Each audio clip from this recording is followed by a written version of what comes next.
Bonjour, fidèles téléspectateurs de Vert Pâturage, shalom à vous, bien-aimés dans le Seigneur. Merci à vous tous qui êtes toujours là, présents, pour nous suivre dans cette émission, Le Rendez-vous. Et aujourd'hui encore, vous êtes là, vous avez répondu à ce rendez-vous. Vraiment, vous êtes fidèles, que Dieu vous bénisse pour cela. Nous sommes là aujourd'hui avec le prophète Élie Passion, évidemment avec un autre thème, un autre sujet et je pense une autre dimension de bénédiction parce que la parole de Dieu ne nous emmène que des bénédictions. Voilà pourquoi il est là ce soir. Il est là, ça dépend de l'heure à laquelle vous allez prendre cette émission. Il est là et nous allons parler de ce sujet sur le salut. Il a dit redéfinir le salut. Redéfinir le salut, nous allons en savoir plus avec lui-même, le prophète qui est là sur place, pour répondre à ce rendez-vous. Bonjour prophète. Bonjour Maman Astrid, que Dieu vous bénisse. Vous allez bien? Très super, Dieu est avec nous. Ah, gloire soit rendue au Seigneur. Prophète, nous sommes là, certes, pour notre sujet, un nouveau sujet, mais on ne va pas oublier de vous dire merci parce que nos téléspectateurs étaient vraiment contents de suivre ce thème-là sur la femme la fois passée. Ils ont dit qu'ils ont été abondamment bénis parce que vous avez dit la fois passée. Nous célébrons Dieu pour cela, maman. Que Dieu bénisse et nous les demandons à ceux qui ont raté l'émission sur la télévision de pouvoir passer sur YouTube à les suivre. Maman donnera l'adresse pour cela et nous croyons qu'ils vont partager et suivre encore à nouveau. Ok. Alors, on a l'habitude de le faire, prophète. Souhaiter un heureux, joyeux anniversaire à tous ceux qui sont natifs du jour. Donc, si ça passe par vous, ça sera une grande bénédiction pour les téléspectateurs.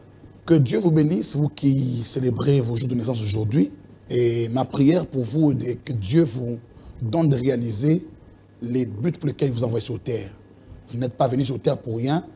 Et même vos familles propres et respectives ne savent pas pourquoi Dieu vous a envoyé, et que lui-même. Alors je prie que la connexion avec Dieu soit intense afin que vous puissiez connaître les plans de Dieu pour votre vie et que vous l'accomplissiez avec perfection.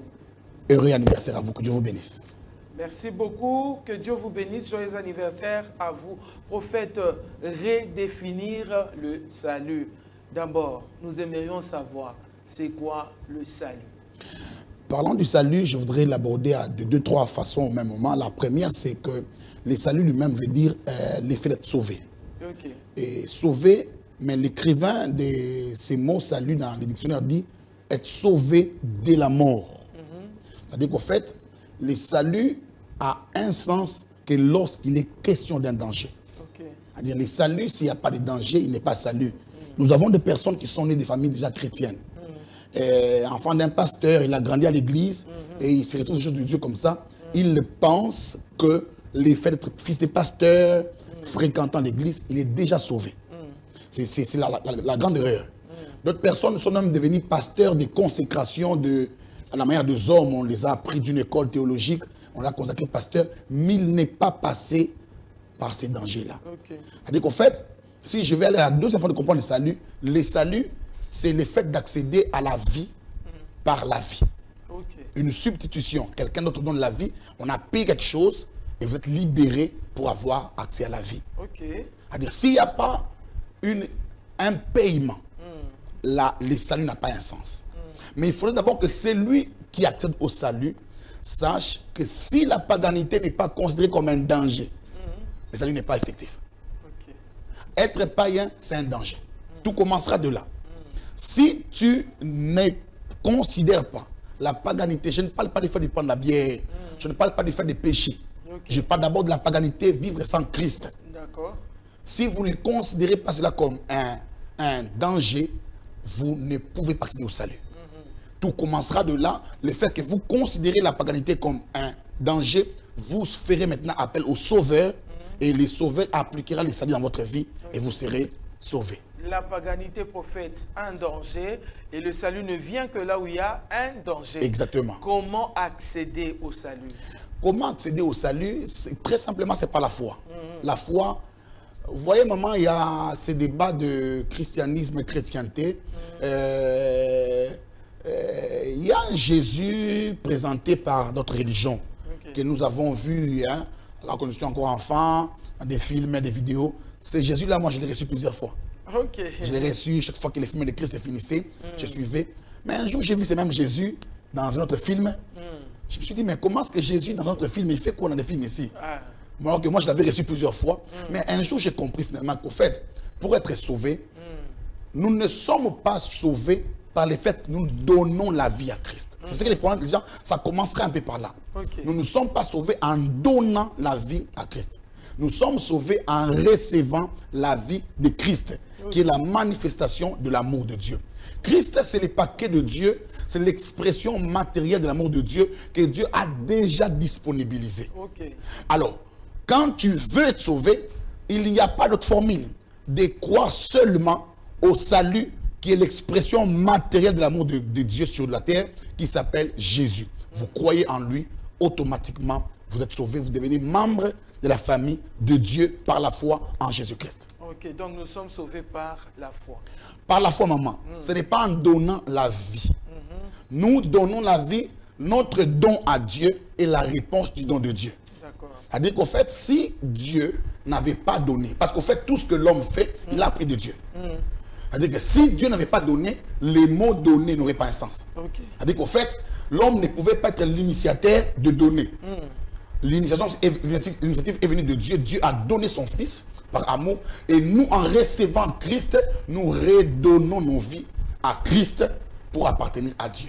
Mais vous parlez de donner, donner parce qu'on a appris à Dieu, on a appris par Dieu plutôt, comment donner. Si ce verbe a existé par Dieu, parce qu'il a commencé par donner. Mais prophète, un bébé là, un bébé, on va dire un bébé de 8 mois, 1 année, je dirais même 2 ans, hein, qui ne connaît pas, qui n'a pas reçu Jésus, qui ne sait pas comment donner.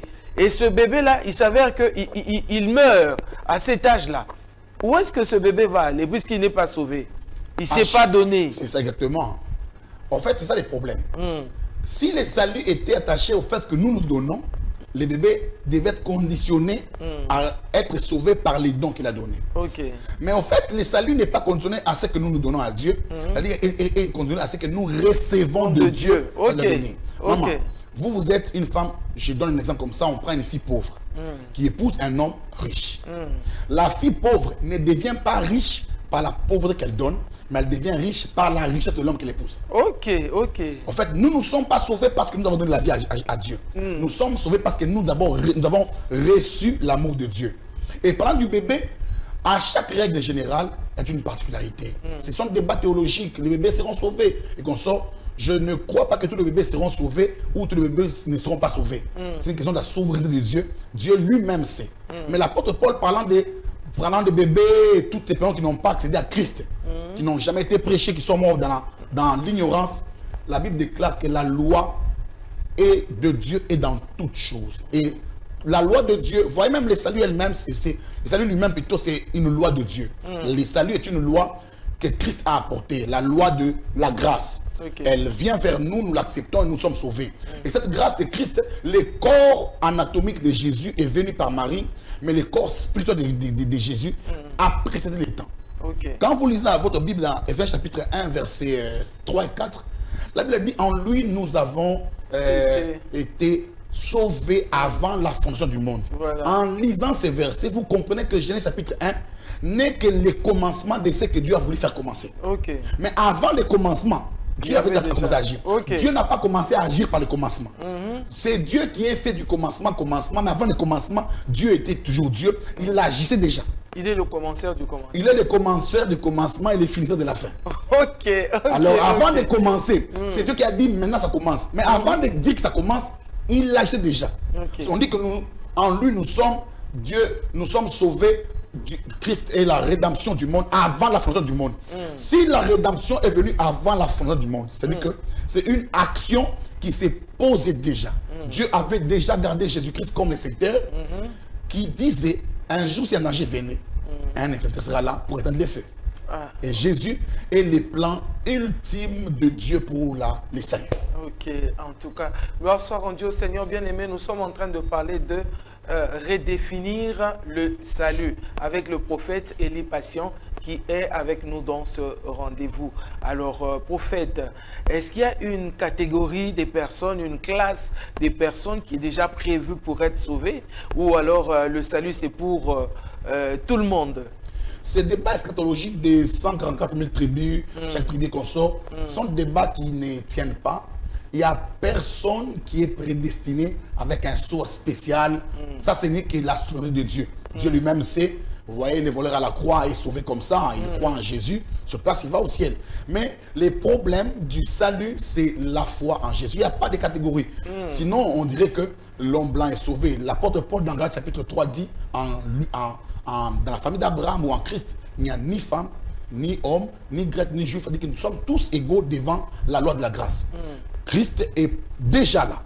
Quiconque accepte à Christ dans n'importe quelle société, langue, dimension de vie, politique qu'on sort, est sauvé au même rang. Au même titre qu'un ministre est sauvé, au même titre un pêcheur, un agriculteur est sauvé du même sauveur Jésus. En tout cas. Alors, j'aimerais qu'on puisse entrer directement dans le vif de notre sujet, puisqu'on a parlé du thème. Aujourd'hui, il s'agit de redéfinir le salut, prophète. Vous voulez redéfinir le salut, mais j'aimerais savoir la raison. Pourquoi? Maman, en fait, je suis resté en train de réfléchir des longues années, au fait, sur la façon dont l'évangile est venu d'abord dans notre pays et partout un peu dans le monde. Il y a beaucoup de livres sur ça. Il y a un problème, en fait, nos pères qui ont amené l'évangile vers nous, par les colons et tout ça, par un souci de sanctification, mais avec leur ignorance. Nous avons prêché des choses qui sont restées dans notre tête comme des forteresses, auxquelles nous avons cru profondément. Et aujourd'hui, maman, vous savez que quand nous étions païens, nous étions païens, sans Christ, versés dans les péchés. Déjà en ce moment-là, nous prions ou nous priâmes, Dieu nous a écoutés. Alors qu'on priait là. Parce que naturellement, les gens pouvaient dire que l'exaucement de la prière, Dieu n'est pas père de tout le monde, mais Dieu est Dieu de tout le monde. Vous voyez, s'il n'est pas père de tout le monde, il est au moins responsable par sa déité. C'est-à-dire que tout lui appartient. Maintenant, quand on parle de raison du salut, c'est qu'au fait, si deux gens étant païens, remplis de péchés et attachés même au péché originel, nous prions. Dieu écoute la prière. C'est qu'aujourd'hui, étant enfant de Dieu, il n'y a aucun péché. Prophète, là, vous parlez de quelle prière? Vous étiez païen, mais vous priez et Dieu vous écoutait. Ma prière a du genre, Lino et Longo, Bogin à droite, puis Bota, Robin Zamba, je ne sais pas, de quel genre de prière? C'est la tradition, maman. De chaque moment, quand nous sommes païens, pour accéder au salut, nous avons prié, par exemple. Tu as fait appel à Jésus, tout le monde n'est pas passé par le même salut. Seigneur, je suis dans un danger, je suis malade, par exemple, sauve-moi. Il a écouté la prière d'un païen. Il est venu vers toi. Il a quitté le ciel pour venir te sauver. Donc en fait, il n'y a pas. La première partie du salut, dans la redéfinition, c'est que les problèmes du salut n'est pas attaché d'abord au péché que nous commettons au jour le jour. Jésus n'est pas venu mourir pour les péchés que nous commettrons demain. Il en est conscient. Jésus est venu d'abord mourir pour les péchés originels de l'adamisation. C'est un problème d'Adam. Adam a amené la terre vers la perversion. Jésus devait venir comme, pas le second Adam, mais le dernier Adam, rétablir l'homme dans la fonction de gouverneur de la terre. Ésaïe chapitre 32, verset 1 dit ceci: le roi régnera avec justice et les princes gouverneront avec équité. Dieu est au ciel. Le psaume dit, au chapitre 115, 16, la Bible dit, les cieux sont les cieux de Dieu. Il a donné la terre au Fils de l'homme. Et la terre ici était un don de Dieu qui nous a donné. Nous sommes les maîtres de la terre. Mais quand l'homme a péché, regardez maman, qu'est-ce qui se passe dans Genèse chapitre 2. Ça, je n'ai jamais compris avant. Lorsque l'homme a péché, il n'a pas péché contre le diable. L'homme a péché contre Dieu, mais il est devenu esclave du diable. L'homme n'est pas devenu esclave de Dieu. Mais qu'est-ce qui a fait ça? C'est le péché. Dieu lui avait promis, Dieu lui avait dit ceci: le jour où tu mangeras, tu mourras. Le mot mourir n'est pas attaché à la mort, à la cessation de la respiration. Ce mot, c'était l'expression de la séparation complète entre l'homme et Dieu. Tu n'accéderas plus à ma lumière, tu n'auras plus droit à la connaissance, tu ne participeras plus au conseil, à l'état-major du gouvernement. Et automatiquement, la déchéance est arrivée. Et Romains 6, 16 dit ceci: que tout homme est esclave de celui qui l'obéit. Le jour où l'homme a obéi au diable, l'homme est devenu esclave du diable. Et pour quitter du poids de Satan, L'homme s'est battu lui-même de plusieurs façons. Vous voyez, la tour de Babel, on construit tout pour parvenir vers Dieu. On n'est pas arrivé. Il fallait maintenant qu'à ce moment-là, que Dieu lui-même, le salut c'est un plan de Dieu initié par Dieu pour les hommes. Et à ce niveau-là, je voudrais reprendre cela. La première point du salut, c'est que aucun péché que l'homme ne commette maintenant, étant devenu chrétien, n'entrave le salut. On ne redevient pas païen. Même malgré l'adultère, l'impudicité. Ce sont des bavures, sont des péchés attachés à notre communion du Seigneur que nous n'encourageons pas. Mais ces péchés-là ne nous retirent pas le salut. Ce n'est pas une posture. Parce qu'en fait, le problème du salut, c'est ce qui vient après le salut. Qu'est-ce que nous devenons justement après le salut? La deuxième définition du salut, maman, c'est qu'en fait... Mais prophète, j'aimerais avant de passer... Oui. Ce que vous venez de dire là, c'est quand même très important. Quelqu'un qui est dans le péché en ce moment-ci, en vous suivant, il peut dire, mais bon, je peux continuer à faire ce que je fais. Oh, maman, écoutez, la Bible déclare dans Ésaïe chapitre 59, la Bible dit ceci, non, regardez ce qu'Ésaïe dit.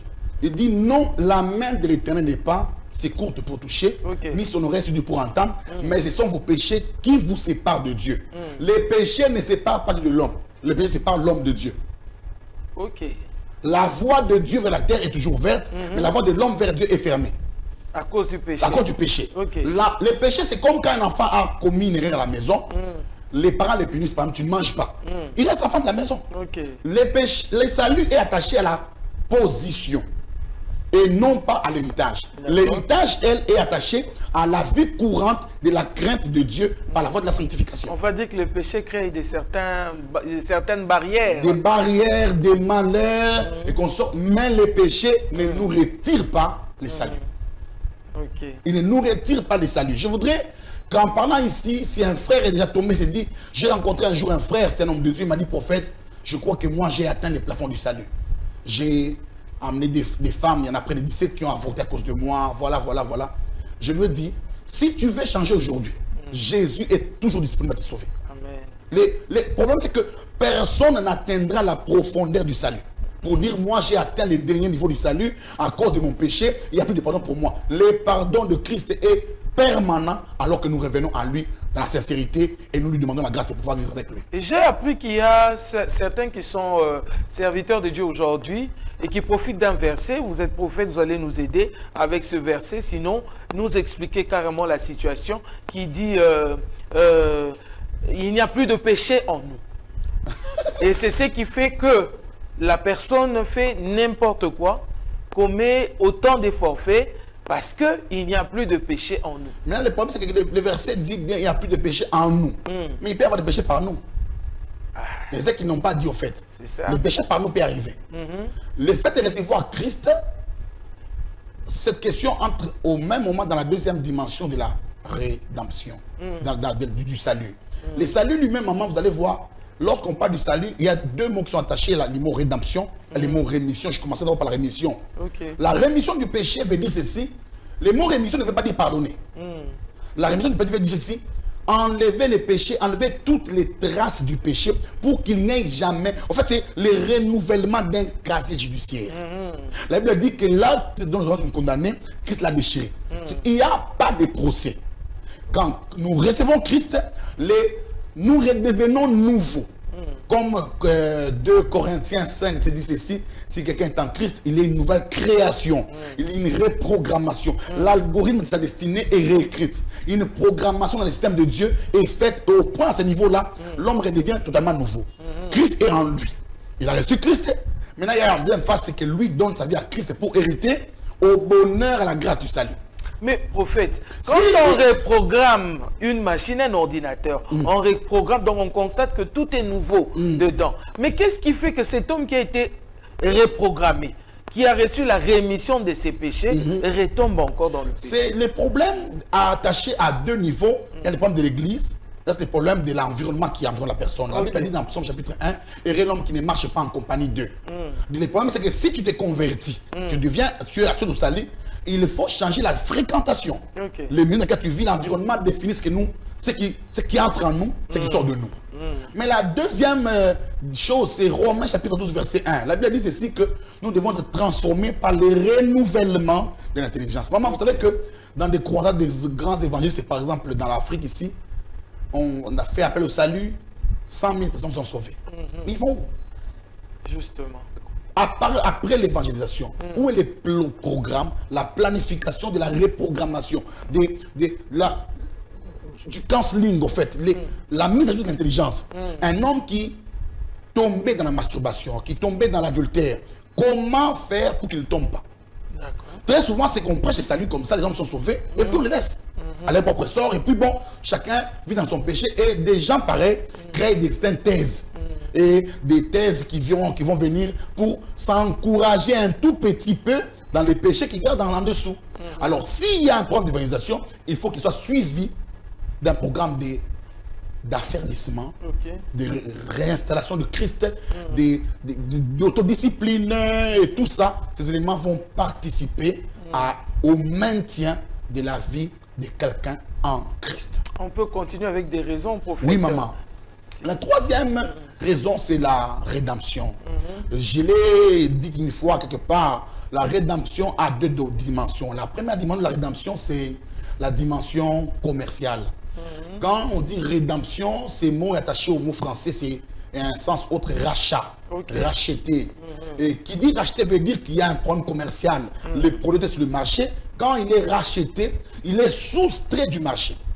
Ça veut dire que les produits qui sont au marché est donné à tout le monde. Tout le monde peut les toucher, les soulever, les balancer, les vérifier. On peut les essayer comme un vêtement. On peut les porter, il ne convient qu'on enlève.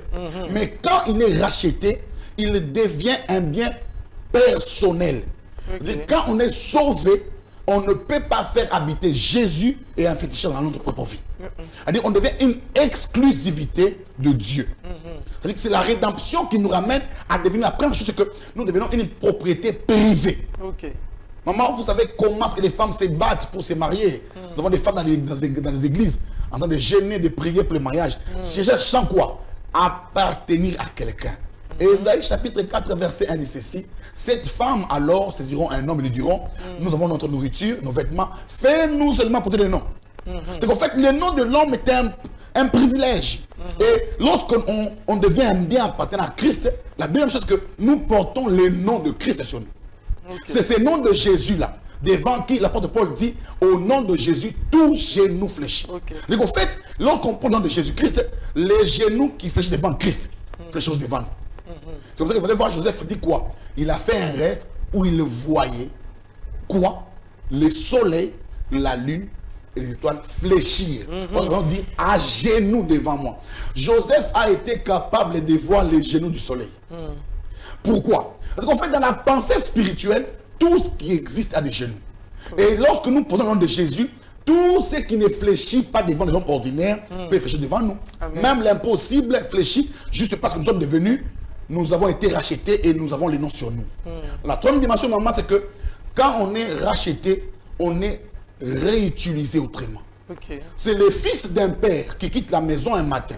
Son père l'envoie pour lui dire, nous avons égaré des brebis, il va les chercher. Il part, mais quand il revient fils de Dieu, il revient roi. C'est qu'en fait, si dans ta famille, tu n'es pas considéré, tu n'as pas d'estime, j'ai une bonne nouvelle pour toi. En Jésus, il y a une place pour toi. Il y a un trône pour toi. Quand Christ te reprend, Jésus est le roi des rois. Cette expression roi des rois n'a un sens que si nous qui recevons Christ sommes aussi des rois.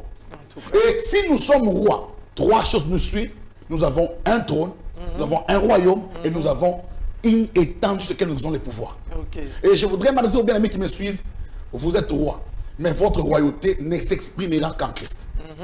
Et dans la deuxième dimension, excusez-moi de finir avec ça, la rédemption est aussi un domaine juridique, comme je l'ai dit toujours.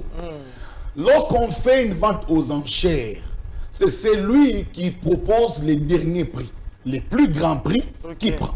Lorsque l'homme est tombé dans les péchés, les voies du salut sont proposées, les prophètes sont venus, les juges sont venus, aucune institution ne pouvait sauver l'homme, jusqu'à ce que quelqu'un a donné. Job disait ici, 19 verset 25, mon rédempteur est vivant, il s'élèvera les derniers. Alors que Job le disait, Christ n'était pas encore venu.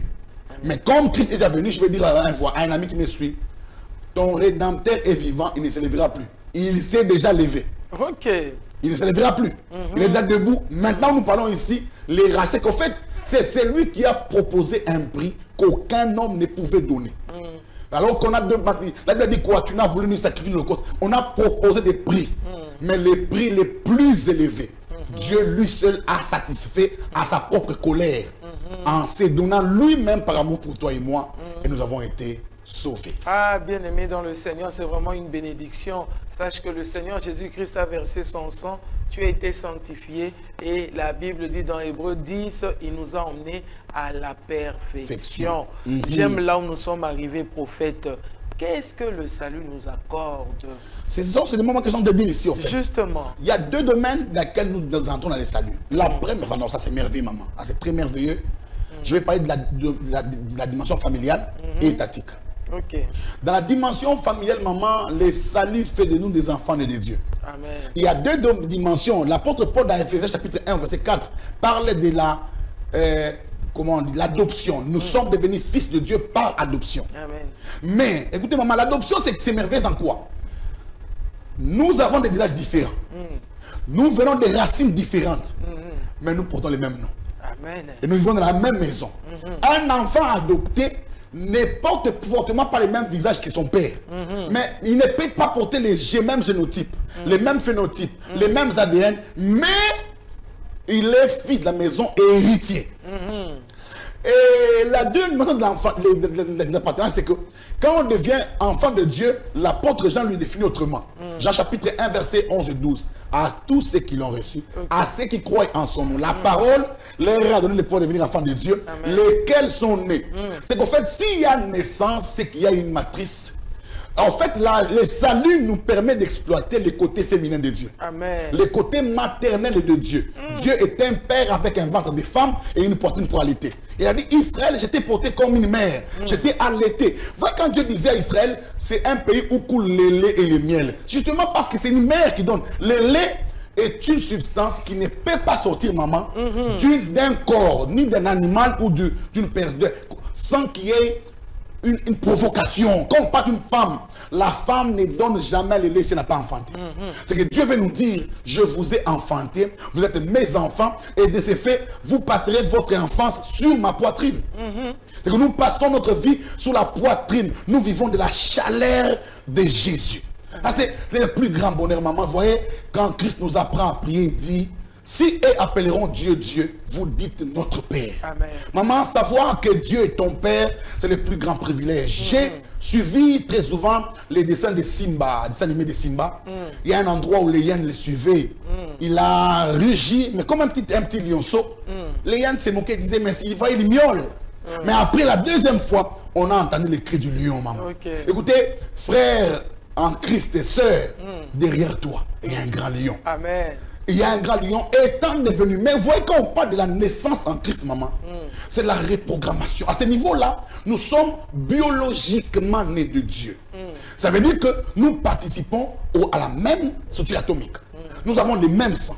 Nous avons quoi encore, maman? Nous avons les mêmes phénotypes, les mêmes génotypes. Nous avons la même structure atomique, maman. La même structure cellulaire, les mêmes cytoplasmes, les mêmes hyaloplasmes, les ribosomes, les lysosomes, maman. L'acide désoxyribonurique de Dieu. Nous portons tout ça en nous, maman. Donc en fait, avoir maman Astrid, je peux directement voir Dieu. Si on me dit, si le jour je rencontrerai Dieu, je serai sûr qu'il est Dieu lorsque je verrai les traces de Dieu sur le front des visages que je vois devant moi. Amen. Parce que quand on est né d'une personne, on porte même les sons, les sceaux de cette personne sur notre visage. Maman, nous portons Dieu en nous. Et la dimension maintenant, maman, étatique, c'est que en devenant, en étant sauvé, Christ a fait de nous deux rois et des sacrificateurs. Maman, vous savez que la Bible déclare dans Galates chapitre 4, verset 1, aussi longtemps que le prince est encore un enfant, il est né tout ça. Il n'est pas différent d'un esclave. Non, maman. On dit juste qu'ils prennent conscience que ces biens-là lui appartiennent. C'est pourquoi nous sommes là pour redéfinir le salut. C'est ça, maman. En fait, maintenant, écoutez bien, mes seigneurs. Frère, arrêtons un peu. Je sais qu'il y a des combats spirituels.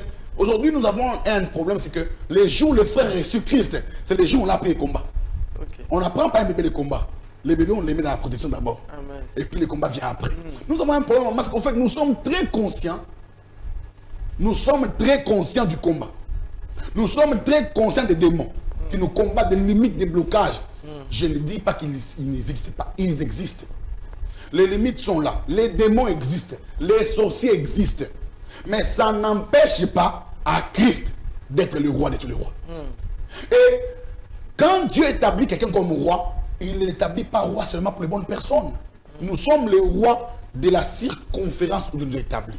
Qui est des sorciers, des démons, ils sont sous notre pouvoir parce que nous sommes des rois. Je ne sais pas si on comprend ça comme ça. Frère, on ne reçoit pas Christ pour être autre chose que Christ. On n'est pas devenu, on n'a pas reçu Christ pour être pasteur. On n'a pas reçu Christ pour être prophète. Les prophétiques, la pastorale ont précédé la venue physique de Jésus. Mais Jésus qui vient sur terre est venu donner sa vie pour que nous soyons sa vie. Nous sommes devenus sa vie par la foi en lui. Et étant donné sa vie, comme Christ est le roi des rois, nous sommes des rois et nous devons régner. L'ordre du monde, moment les chrétiens aujourd'hui sont des chrétiens plaintifs. On s'est plaint ceci.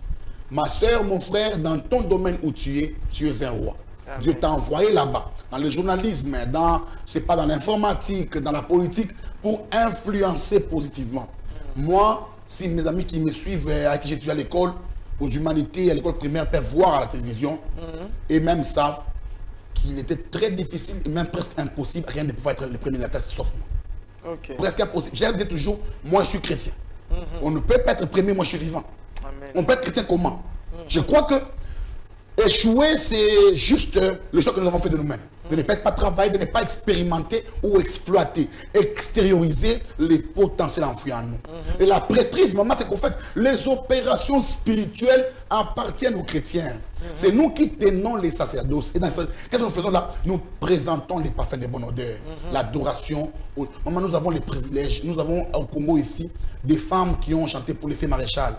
Connues, des femmes qui dansaient pour lui, glorifiées parce qu'elles chantaient pour le maréchal.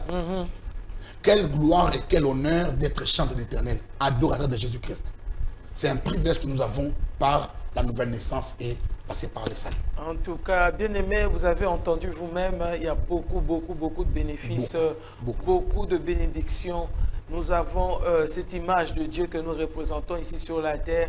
Nous avons la royauté que nous avons reçue de Jésus-Christ.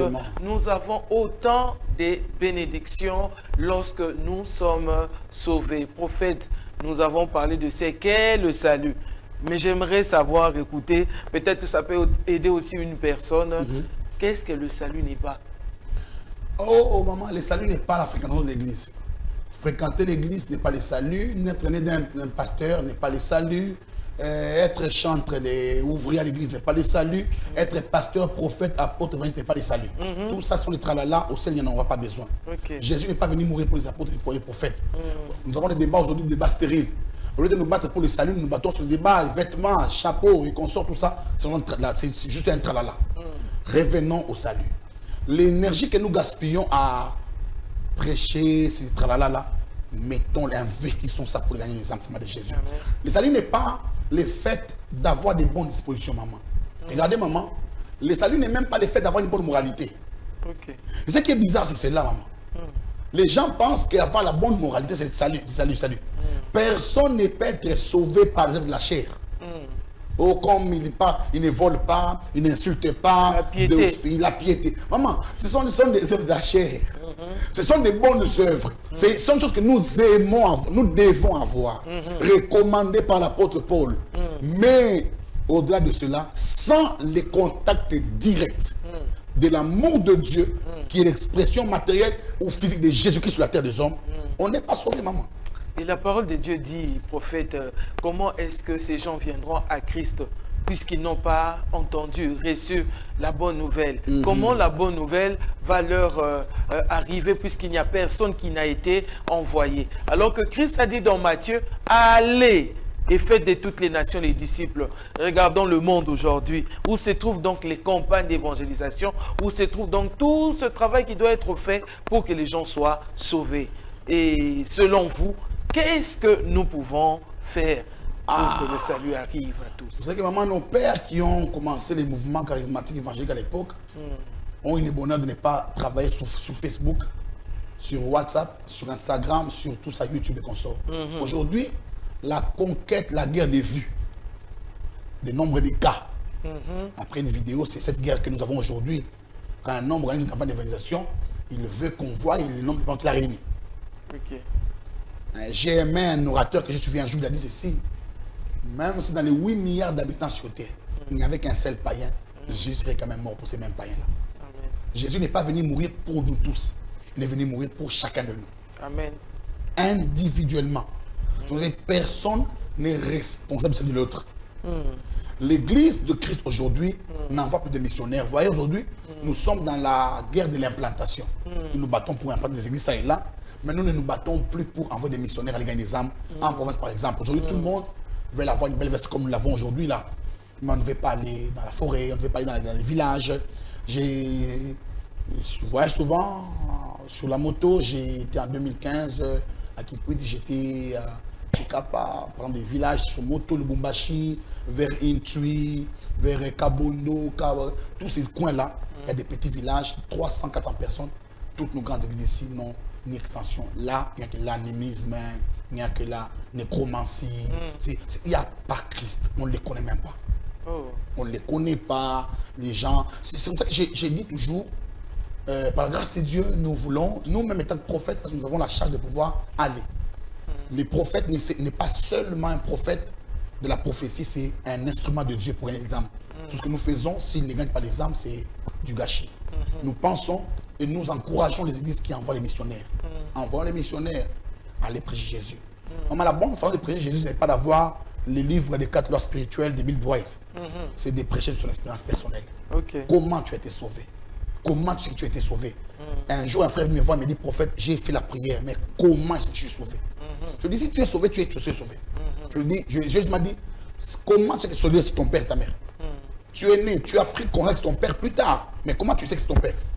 Si tu es sauvé, le Saint-Esprit de Dieu en toi te convainc que Christ est ton père et c'est parti de là.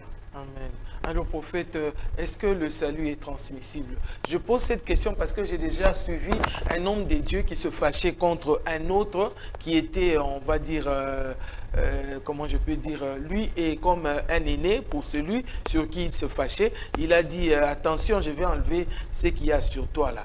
Je vais récupérer ce que j'avais mis sur toi. Est-ce que le salut est peut-être transmissible en imposant les mains sur quelqu'un? On lui transmet le salut, on ne comprend pas? Non, maman, ça c'est bon. Je crois que une autorité spirituelle, dans ce sens, joue d'instinct privilège sur d'autres personnes. L'apôtre Paul lui-même dit, absent de corps, je suis plein d'esprit avec vous et j'ai déjà jugé pour telle personne, par exemple, il faut le livrer à Satan. L'apôtre Paul, c'est un jugement par rapport au fonctionnement. Mais retirer les saluts, maman, qui peut les faire? Parce que c'est lui qui veut retirer le salut et aussi sauver du même salut. C'est ça. Il n'a pas le pouvoir de retirer ça sur quelqu'un. Le salut n'est pas transmissible, maman, par voix à la bouche comme ça. Le salut, on l'accède. Le message peut être prêché, mais chacun de nous accède au salut par sa propre foi en ce qu'il a entendu de Jésus. En fait, ça, maman, je voudrais dire une chose, c'est que le salut, ce n'est pas la prédication. Toutes les prédications ne sont pas christocentriques. On peut faire un bon message sur les démons, tu crois aux démons. On peut vous prêcher une personnalité connue. On parle de Timbang, on parle de Branham, tu crois en Branham, tu n'es pas sauvé. Non, tu n'es pas sauvé parce que tu crois un message d'un prophète.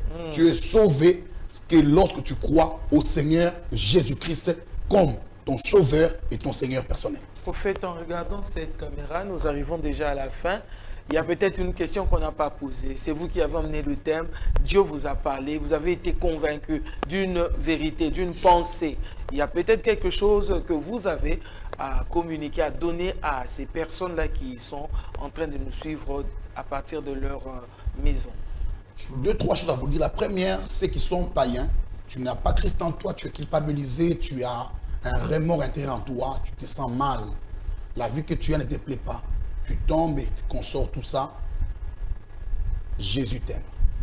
Jésus le Sauveur n'a pas cessé de sauver, il sauve encore aujourd'hui. Maintenant où je te parle là, il sauve maintenant. Ce n'est pas compliqué, tu n'as pas besoin forcément d'une église pour être sauvé. Là où tu es en train de suivre l'émission, maintenant seulement là. Prie. je ne dirais pas, fais cette prière après moi. Il n'y a pas de prière à faire. Fais la prière que tu as dans ton cœur simplement. Appelle dans ta langue, à ta manière. Tu peux seulement crier, Jésus sauve-moi, il va te sauver. Maintenant où je te parle, c'est fini pour toi. Mais toi qui t'as sauvé, qui tombe dans le péché, qui tu récidives, tu as des remords intérieurs, tu vis une vie hypocrite, on voit en toi un homme de Dieu, mais tu es très bien dans le péché. J'ai une bonne nouvelle pour toi, Jésus sauve encore. Amen. Et même pour toi aussi, là où tu es, ne vis pas la vie chrétienne par ta propre force. Christ dit ceci dans Jean chapitre 15, sans moi, vous ne pouvez rien faire. Fais appel à lui. Romains 8 dit ceci, ceux qui sont conduits par l'Esprit sont fils de Dieu. Fais appel au Saint-Esprit à te conduire.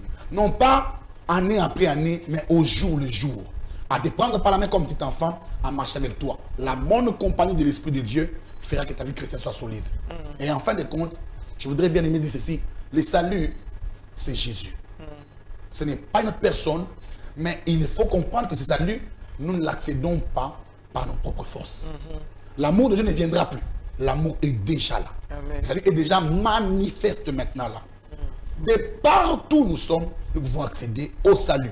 Et le salut que nous recevons, on le reçoit une fois et nous sommes sauvés toute la vie. Il y a une maman qui m'a vu un jour pour me dire, prophète, moi je reçois Christ chaque année. Maman, tu n'as plus besoin de le faire. Le Christ que tu as reçu la dernière fois là, c'est fini pour toi. Tu es sauvé et tu peux maintenant avancer avec Jésus. Et nous sommes devenus enfants de Dieu. En finissant, Dieu n'est pas en colère contre nous. La Bible dit, vos pères aussi méchants qu'ils sont, donnent des bonjours à leurs enfants. Dieu n'est pas fâché contre toi. La colère de Dieu est attachée au péché d'Adam. Christ a résolu le problème déjà. Amen. Maintenant, nous sommes là, vivons en paix. Ne péchons pas. Ne péchons pas. Amen. Ne péchons pas. Amen. Ne péchons pas.